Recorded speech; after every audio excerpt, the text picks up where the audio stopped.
ചിലർ പറയുന്നത് കേൾക്കാം, എനിക്ക് ചുറ്റും അസൂയാലുക്കൾ കൂടുതലാണെന്ന്. ഞാനിവരോട് പറയുന്നത് നിങ്ങൾ എത്രമാത്രം ഭാഗ്യവാനും ഭാഗ്യവതികളുമാണെന്നാണ്. കാരണം എന്താണെന്നറിയാമോ? ഒരാൾക്ക് നമ്മളോട് അസൂയ തോന്നണമെങ്കിൽ അയാൾക്കില്ലാത്ത എന്തൊക്കെയോ പ്രത്യേകതകൾ നമുക്ക് ഉണ്ടായിരിക്കണം. ഒന്നുമില്ലാത്ത ഒരാളിനോട് ആർക്കെങ്കിലും അസൂയ തോന്നുമോ?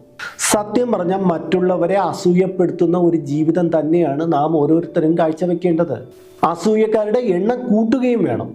നമ്മുടെ കഴിവുകളെ തിരിച്ചറിയുകയും അതിനെ ജീവിതത്തിന് അനുയോജ്യമായ രീതിയിൽ മാറ്റുകയും ചെയ്യുമ്പോഴാണ് നമ്മൾ മൂല്യമുള്ള ഒരാളായി മാറുന്നത്. ഈ മൂല്യമുള്ള നമ്മളെ ആ സാധനം ഒട്ടുമില്ലാത്ത ആൾക്കാർ അസൂയയോടെ നോക്കുന്നു. അതല്ലേ ശരി?